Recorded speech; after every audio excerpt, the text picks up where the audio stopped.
레버리지, 이게 문제죠, 사실. 많은 분들이 이제 레버리지를 쓸까 말까, 선물 거래소에서 레버리지 할까, 또는 대출을 받아서 투자를 할까, 이런 고민들을, 또는 몇 배를 쓸까, 이런 거 고민하는데, 그냥 진짜 정석적으로 하면 제가 준비한 거 요거 좀 얘기하고 더 아마 여기 계신 분들은 좀 공감하실 거예요. 투자를 좀 하셨으니까. 과연 나의 투자 운용 자금은 얼마가 적당할까? 나는 코인에 얼마나 돈을 넣는 게 맞는 걸까? 제가 부제로 올바른 투자 테크트리라고 이름을 붙였습니다. 여기서 한번 본인과 비교를 해보세요. 또는 주변 분들과 비교를 한번 해보시면 좋을 것 같아요. 첫 번째 단계, 투자를 시작한 지 얼마 안 됐다. 또 제일 중요한 기준, 스스로 매수 매도 판단이 어렵다. 내가 사야 될지 팔아야 될지를 모르겠다 라고 한다면, 제 생각에는 이런 경우는 투자를 하면 안 됩니다. 기본적으로 모르겠는데 투자를 하는 건 눈을 감고 야구방망이를 들어서 야구를 하겠다는 거하고 비슷한 것 같아요.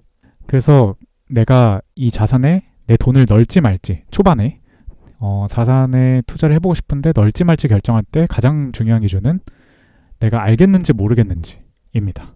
근데 이게 언제까지나 돈을 안 넣고 투자할 수만은 없지 않냐. 그래도 돈을 넣어야 또 공부도 빨리 되고 몰입도 되고 하는 거 아니냐. 그 말도 의견 타당하기 때문에 그래도 정하고 싶으시면 소액만 이때는 넣어야 된다고 저는 생각을 해요. 자, 이제 두 번째 단계. 여기서 발전을 해서 이제 스스로 매수 매도 판단을 할 수 있겠다라는 생각이 들 경우, 이게 완벽할 필요는 없지만 어쨌든 이건 매수해야겠는데 이건 매도해야 되는 거 아닌가 정도로 스스로 어느 정도 생각을 하게 됐다. 그리고 더 연습을 하고 싶다. 그러면 원칙적으로는 이때 비로소 소액을 좀 넣어보면서 경험을 쌓는 걸 저는 추천드립니다. 그런데 여기서 이제 첫 번째 실수가 일어나죠. 스스로 매수 매도 판단이 어려운데 돈을 넣는다. 그럼 아무래도 손실을 볼 확률이 2단계에 넣는 것보단 조금 더 높을 거예요. 자, 그럼 이제 세 번째 단계. 이렇게 소액으로 조금씩 했는데 지속적으로 수익이 나더라. 수익이 나는 경우와 안 났던 경우에 나의 선택을 이제 스스로 비교하고 복귀할 수 있다. 내가 뭘 잘했고 뭘 못해서 이 점을 개선하면 되겠다. 이런 생각까지도 들 수 있다. 라고 할 경우, 그때 소액에서 조금 더 금액을 추가해서 내가 가지고 있는 시드의 한 중간 정도 금액, 중간이라고는 하지만 소액에서 조금 더 추가한 어느 정도의 금액을 넣어보는 걸 전 추천합니다. 자, 그런데 여기서 주의할 점이 있어요. 만약에 이렇게 소액으로 했는데 지속적으로 수익도 났고 수익이 나는 경우가 안 났던 경우가 어느 정도 비교가 되는 것 같아요. 근데 만약에 그게 내가 겪어본 게 상승장밖에 아니었다면, 상승장밖에 없었고 큰 금액을 넣었으면 더 많이 벌었을 텐데, 이런 생각 때문에 금액을 추가하기 시작하면 결국 뒤에 다가오는 하락장에서 망할 확률이 높습니다. 제 경험담이고요. 이게 상승장에서만 이제 돈을 벌어봤으면 이게 지속적으로 수익은 나는데, 이게 진짜 내가 큰 금액을 다룰 만큼의 그릇이 안 되어 있을 확률이 높아요. 주변에서 아주 멱살 잡고 코치를 해주지 않는 이상. 그래서 그때마다 이런 생각이 들죠. 내가 100만 원밖에 안 했네. 내가 만약에 1000만 원 넣었으면 똑같이 10% 벌었으면 10만 원 벌던 거 100만 원 벌었을 텐데, 이런 생각이 들고 공감하시는 분들 계실 거예요. 이렇게 금액을 늘리면 위험하다. 그러니까 이런 생각이 들어서 늘리려고 한다면 한 번 더 좀 멈춰보시면 좋을 것 같고, 그렇지 않는 경우에 수익이 좀 낮다. 그럼 금액 추가해보자. 이렇게 제안을 드려보고, 네 번째는 상승장뿐만 아니라 하락장까지 겪어보셨을 경우, 그래도 수익이 났다. 또는 수익은 못 봤지만 그래도 이제는 수익 내는 방법을 알겠다. 그리고 나한테 이건 진짜 돈 벌 기회다. 뭔가 그런 강한 확신, 명확한 기회가 보인다. 이때 저는 금액을 더 추가해서 큰 금액, 내가 느끼기에 큰 금액을 투자할 단계라고 봐요. 단 이 큰 금액도 내가 심리적으로 안정감이 들 정도까지만 투입해야 된다고 봅니다.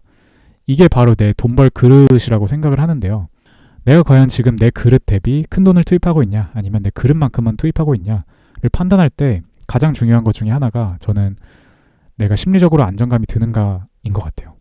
내가 어느 정도의 돈을 운영해도 안정감이 있고 이성적으로 판단이 가능하다라고 스스로 느낀다면 그 정도까지 본인의 그릇이 되는 거고, 불안하고 자꾸 보게 되고 명확한 판단도 잘 못하게 된다. 그렇다면 그건 본인의 그릇보다 큰 자금을 운용하는 거니까 좀 줄이실 필요가 있다고 봅니다. 그게 장기적으로도 좋고요. 자, 마지막으로 이건 마지막은 레버리지를 쓰는 기준인데요. 객관적으로 내가 상위 10% 이상이다. 내가 여러 번 사이클을 거쳐봤고 수익도 난다. 실제로. 게다가 앞에서 말한 것처럼 이제는 명확한 기회들이 잘 보인다. 라고 생각이 될 때, 그때 비로소 이제 레버리지를 써볼 만한 것 같습니다. 근데 저는 이렇게 생각해요. 그래서 이 5단계에서 레버리지를 써야 되는데 문제는 많은 초보 투자자들이 이 1, 2단계에서 5단계까지 아주 멀었는데 이 3, 4단계 건너뛰고 이 5단계에서 써야 될 레버리지를 1, 2단계에서 써버린다는 거죠. 그러니까 결과는 정해져 있는 거다. 그래서 돈을 많이 잃게 된다. 이게 제 경험담이자 지금도 여전히 생각하는 운용 자금의 기준인 것 같아요. 이게 사실은 제 경험담입니다. 저도 5단계에서 레버리지를 썼어야 됐는데 처음 시작할 때 이 1, 2단계 때 2단계, 3단계 때 레버리지를 써버렸죠. 그래서 결국 많이 잃었어요. 그랬던 과정이 있었기에 지금 더 빨리 성장한 걸 수도 있겠지만 이제 정석을 생각해 본다면 올바른 정석 투자 테크트리는 뭐냐? 레버리지는 이때 쓰는 게 맞다 라는 생각이 듭니다. 이게 돌아가는 것 같아도 시간 지나서 돌아보면 결국 이 레버리지를 1, 2단계 써버리면 그만큼 손실이 커져서 길을 돌아가는 거거든요. 차라리 좀 천천히라도 크게 잃지 않고 가는 게 저는 더 빨리 갈 수 있는 길인 것 같아요.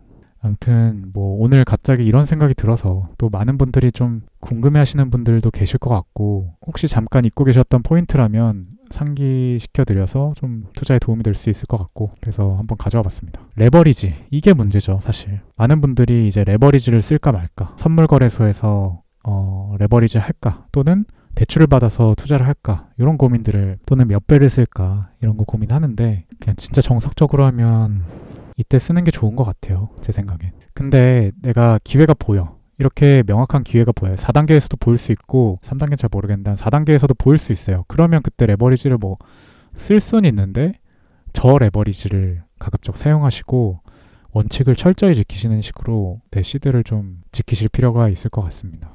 저도 레버리지를 2배에서 3배밖에 안 하거든요. 그 이상은 다 고레버리지라고 봐요.